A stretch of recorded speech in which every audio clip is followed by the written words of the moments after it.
ിൽ നിന്നും പുറപ്പെട്ടു. അവർ ഒത്തിരി കാലം മരുഭൂമിയിലൂടെ സഞ്ചരിച്ചു.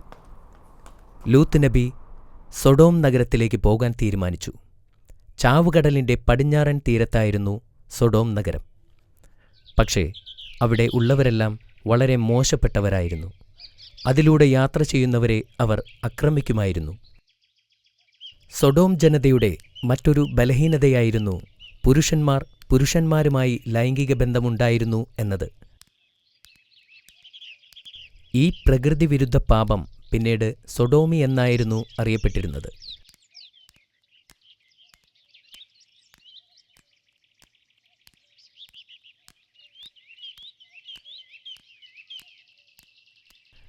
കുറ്റകൃത്യങ്ങളും പാപങ്ങളും ഉയരുമ്പോൾ ദൈവം തൻ്റെ ദൂതനായ ലൂത്ത് നബിയെ ഇസ്ലാമിക പ്രബോധനത്തിനു വേണ്ടി ആ ജനതയിലേക്ക് അയച്ചു.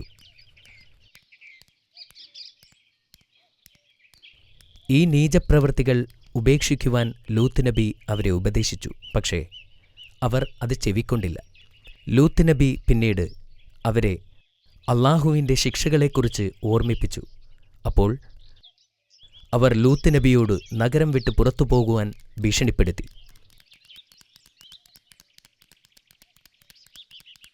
ലൂത്ത് നബി വളരെ ദുഃഖിതനായി. സൊഡോം നഗരത്തിൻ്റെ പൈശാചികത നാടെങ്ങും പാട്ടായി. എങ്കിലും തൻ്റെ ദൗത്യത്തിൽ ലൂത്ത് നബി തുടർന്നു. ഒരുപാട് വർഷങ്ങൾ കഴിഞ്ഞിട്ടും ലൂത്ത് നബി തൻ്റെ ദൗത്യത്തിൽ തന്നെ തുടർന്നു. ലൂത്ത് നബിയുടെ കുടുംബമല്ലാതെ വേറെ ആരും അദ്ദേഹത്തെ അനുസരിച്ചില്ല. സ്വന്തം കുടുംബത്തിലും അദ്ദേഹത്തിൻ്റെ ഭാര്യ ഒഴിച്ച് എല്ലാവരും അദ്ദേഹത്തെ അനുസരിച്ചു.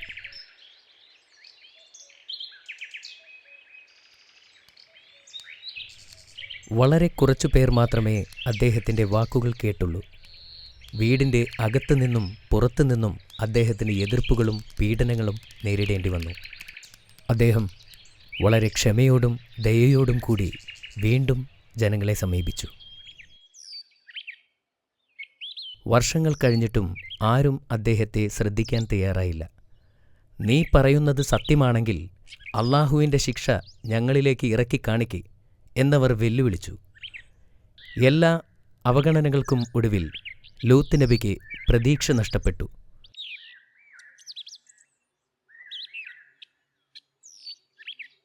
അപ്പോൾ അള്ളാഹു ആ നഗരം നശിപ്പിക്കാനായി മലക്കുകളെ അയച്ചു. മലക്കുകൾ മനുഷ്യരൂപത്തിൽ ഇബ്രാഹിം നബിയുടെ വീട്ടിലെത്തി. ഇബ്രാഹിം നബിക്കും ഭാര്യ സാറയ്ക്കും വളരെ പ്രായമായിരുന്നു. മലക്കുകളെ തൻ്റെ ഭവനത്തിൽ ഭക്ഷണം കഴിക്കാൻ ക്ഷണിക്കുകയും മലക്കുകൾ സമ്മതിക്കുകയും ചെയ്തു. അവർ മലക്കുകൾക്ക് വറുത്ത കാളക്കുട്ടിയെ നൽകി. എന്നാൽ അവർ ആഹാരം തൊടുകയുണ്ടായില്ല. അത് ഇബ്രാഹിം നബി ശ്രദ്ധിച്ചു. അദ്ദേഹം ഭയപ്പെട്ടു.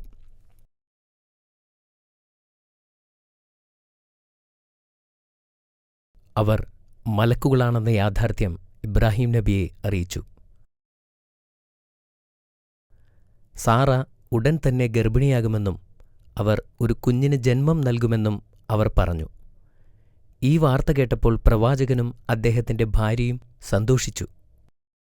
നിങ്ങൾക്ക് ജനിക്കുന്ന പുത്രന് ഇസ്ഹാക്ക് എന്ന് പേരിടണം എന്ന് മലക്കുകൾ പ്രവാചകനോട് പറഞ്ഞു. എന്നിട്ട് മലക്കുകൾ സൊഡോം നഗരത്തിലേക്ക് നടന്നു.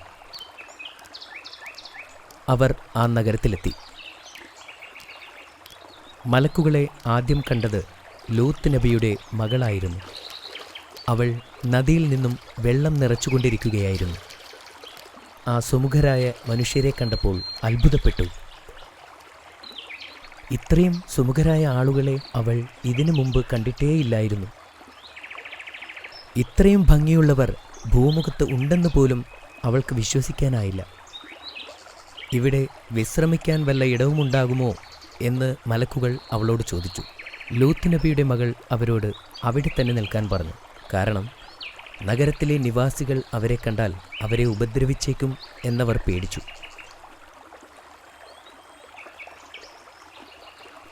അവൾ വെള്ളമെടുക്കാനുള്ള കുടം അവിടെ ഉപേക്ഷിച്ച് വീട്ടിലേക്ക് ഓടി. അവൾ ലൂത്ത് നബിയോട് ചെന്ന് പറഞ്ഞു, നദിക്കരയിൽ 3 സുമുഖരായ ആളുകൾ വന്നിട്ടുണ്ട്. ഇത്രയും ഭംഗിയുള്ളവരെ ഞാൻ ഇതുവരെ കണ്ടിട്ടില്ല. ഇത് കേട്ട് ലൂത്ത് നബി ഭയപ്പെട്ടു. അദ്ദേഹം അവരുടെ അടുത്തേക്ക് ഓടിച്ചെന്നു. ആ വന്നിരിക്കുന്നത് മലക്കുകളാണെന്ന് അദ്ദേഹത്തിന് മനസ്സിലായില്ല. നിങ്ങൾ എവിടെ നിന്നാണ് വരുന്നത്? എങ്ങോട്ടേക്കാണ് പോകുന്നത്? ലൂത്ത് നബി അവരോട് ചോദിച്ചു. എന്നാൽ അതിനൊന്നും ഉത്തരം നൽകാതെ മലക്കുകൾ ചോദിച്ചു, ഇന്ന് താങ്കളുടെ വീട്ടിൽ ഞങ്ങൾക്ക് താമസിക്കാൻ അനുവാദം നൽകുമോ? ലൂത്ത് നബി ധർമ്മസങ്കടത്തിലായി. വീട്ടിൽ താമസിപ്പിച്ചാൽ അവർക്ക് വന്നേക്കാവുന്ന ആക്രമണങ്ങളെ ഓർത്ത് അദ്ദേഹം ഭയപ്പെട്ടു. എന്നാലും അവരെ നല്ലപോലെ സ്വീകരിക്കണം എന്ന ആഗ്രഹവും ലൂത്ത് നബിക്കുണ്ടായിരുന്നു. അദ്ദേഹം അവരോട് രാത്രി വരെ ആ നദീതീരത്ത് ആരുടെയും കണ്ണിൽപ്പെടാതെ മറഞ്ഞു നിൽക്കുവാനായി ആവശ്യപ്പെട്ടു.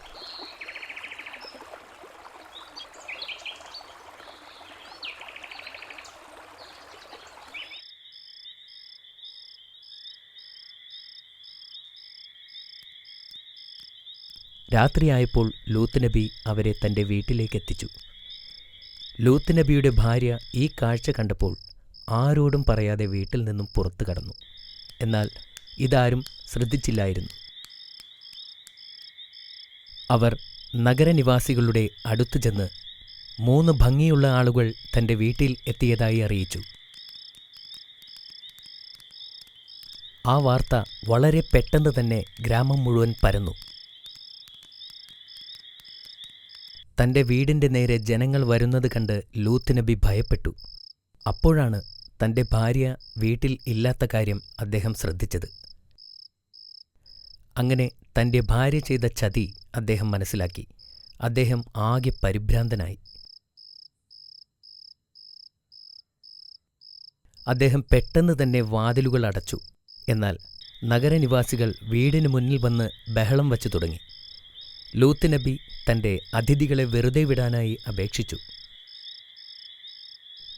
ലൂത്ത് നബിയുടെ വാക്കുകൾ അവർ ചെവിക്കൊണ്ടില്ല. അവർ അദ്ദേഹത്തെ പരിഹസിച്ചു. അവർ വാതിൽ പൊളിച്ച് അകത്ത് കടന്നു. ലൂത്ത് നബി മലക്കുകളെ സംരക്ഷിക്കാൻ ശ്രമിച്ചു. പക്ഷേ അദ്ദേഹത്തിന് നിസ്സഹായനായി നിൽക്കേണ്ടി വന്നു. തൻ്റെ അതിഥികളെ സംരക്ഷിക്കാൻ കഴിയാത്തതിൽ അദ്ദേഹം അസ്വസ്ഥനായി. ലൂത്ത് നബിയുടെ ഈ നിസ്സഹായ അവസ്ഥ കണ്ടപ്പോൾ മലക്കുകൾ പറഞ്ഞു, പേടിക്കണ്ട, ഞങ്ങൾ അല്ലാഹു പറഞ്ഞയച്ച മലക്കുകളാണ്. ഈ ആളുകൾ നിന്നെ ഒന്നും ചെയ്യില്ല, ഭയപ്പെടാതിരിക്കൂ. ഇത് കേട്ട് ജനം ലൂത്ത് നബിയുടെ വീട്ടിൽ നിന്നും ഇറങ്ങി ഓടി. അവർ പേടിച്ച് വിറച്ച് സ്വന്തം വീടുകളിൽ അഭയം പ്രാപിച്ചു. മലക്കുകൾ ലൂത്ത് നബിയോട് സൂര്യൻ ഉദിക്കും മുമ്പ് നഗരം വിട്ട് പുറത്തു പോകാൻ ആവശ്യപ്പെട്ടു. കൂടെ വേണ്ടപ്പെട്ടവരെ വിളിക്കാനും നബിയുടെ അവിശ്വാസിയായ ഭാര്യയെ ഉപേക്ഷിക്കാനും അവർ ആവശ്യപ്പെട്ടു. ലൂത്ത് നബിയും 2 പെൺമക്കളും സൂര്യൻ ഉദിക്കും മുമ്പ് തന്നെ ആ നഗരം വിട്ട് മറ്റൊരു ദേശത്തേക്ക് പലായനം ചെയ്തു. പ്രഭാതം വന്നപ്പോൾ ഭൂമിയിൽ ഏറ്റവും ദുഷിച്ച നഗരത്തെ അല്ലാഹു തകർത്തിരുന്നു. ആദ്യം അവൻ വലിയൊരു ഭൂകമ്പം അയച്ചു. ആ ശക്തി പട്ടണത്തെ മുഴുവൻ ഉയർത്തിക്കൊണ്ട് തള്ളിയിട്ടു.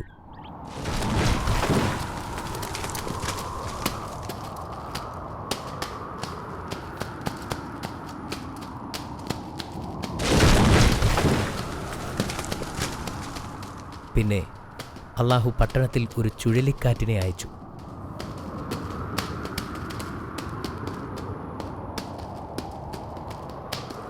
പ്രവാചകന്റെ ഭാര്യ ഉൾപ്പെടെ നഗരത്തിലെ എല്ലാവരും നശിക്കപ്പെട്ടു. സൊഡോം പട്ടണം നശിപ്പിക്കപ്പെട്ടു. പ്രവാചകനും പെൺമക്കളും അല്ലാതെ ആരും അതിനെ അതിജീവിച്ചില്ല.